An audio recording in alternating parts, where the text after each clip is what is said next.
Hi there, this is David and welcome to my review of The Legend of Heroes Trails of Cold Steel 4. As many of you know, I'm a huge fan of this series, having first played the Gagharv trilogy on the PSP, then later actually graduating into the lands of Zemuria with Trails in the Sky. I mean hell, I even played Dragon Slayer Legend of Heroes. But here we have the culmination of the 8 prior games before Falcom moves on to another country with another cast of characters. So, let's see here if it lives up to its hype. Before we get started though, I am going to assume that you've played the 3 previous Cold Steel games because this is a love letter to die-hard fans like you. Not only will we play as the old and new Class 7, but you'll see the SSS and the Liberal crew play some very major roles. However, some characters that we haven't seen in quite some time make their way back into the fold, such as Shara, Yona and Sully, and even hysterically, Gilbert. It seems that every time I turn around, I was smiling as yet another friendly face made their appearance. The game really does work as a conclusion, not just for the Cold Steel series, but for all the games that came previously in it. The game opens up 2 weeks after the events of Cold Steel 3. Prince Aluhard's funeral is over. Rean is captured by the Black Workshop. The Thors University students are scattered to the winds, and the princess is kidnapped. The country is also in the midst of the Great Twilight.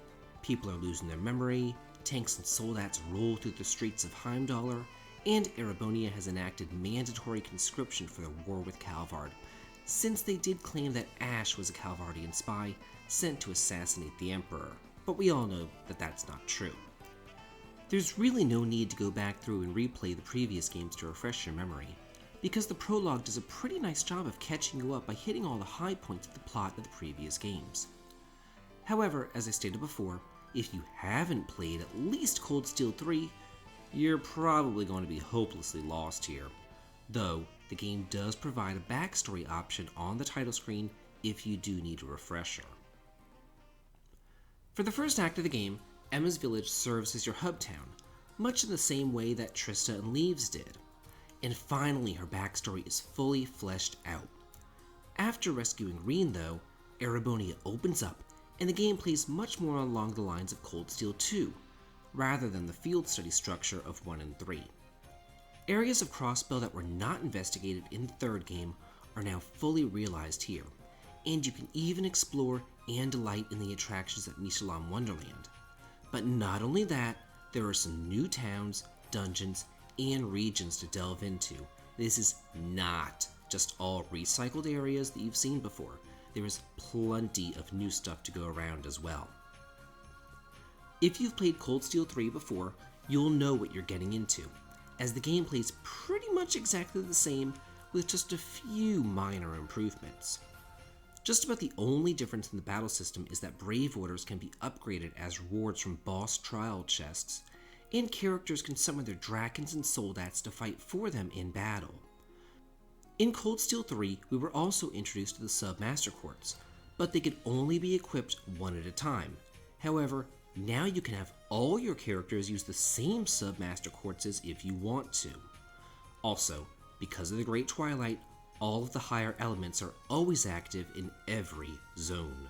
If you've played the other games of the series, then you know that this game is long, but thankfully, quality of life improvements, such as hyperspeed during travel, cutscenes, and battle, as well as the auto battle feature, really do serve to move things along and make it a manageable experience. Thankfully, they've heard my cries because now NPCs who have important items to give, such as books, are highlighted on the minimap screen with a blue exclamation point.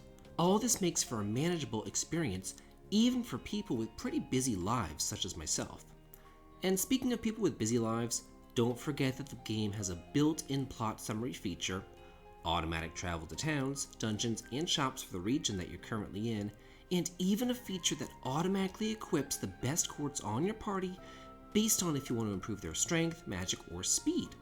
And let's not forget the indicator letting you know what to do next, as well as all the exclamation points scattered about the map telling you where to go. There is no needless wandering around, backtracking, or wondering who to talk to next. It's very user-friendly, and all these small improvements really make a big difference when you're only able to play the game for a couple hours a day. As far as the storyline is concerned, I'm not going to go into any spoilers here, but I am going to give you a basic structure. The first half of the game revolves around the entirety of Class 7 rallying together and searching for Rean, who's imprisoned at the Black Workshop. Then, the second half consists of finding the missing Thor students and completing the rivalries, as well as, of course, saving Erebonia from the Great Twilight and the ensuing end of the world. I had a blast with my 85-hour journey throughout Erebonia, and I can say without hesitation that it was definitely worth the wait and a satisfying experience for fans of the series. Though, if you're a newcomer, I would personally steer clear, because you really won't know what's going on here. Play the games in order. They're all available on Steam, on the PlayStation 3, as well as the PlayStation 4. This has been David. If you like what I do here on this channel, please consider supporting me on Patreon. The link to it can be found in the video description. And if you like this, please like, comment, and subscribe, and have a good day.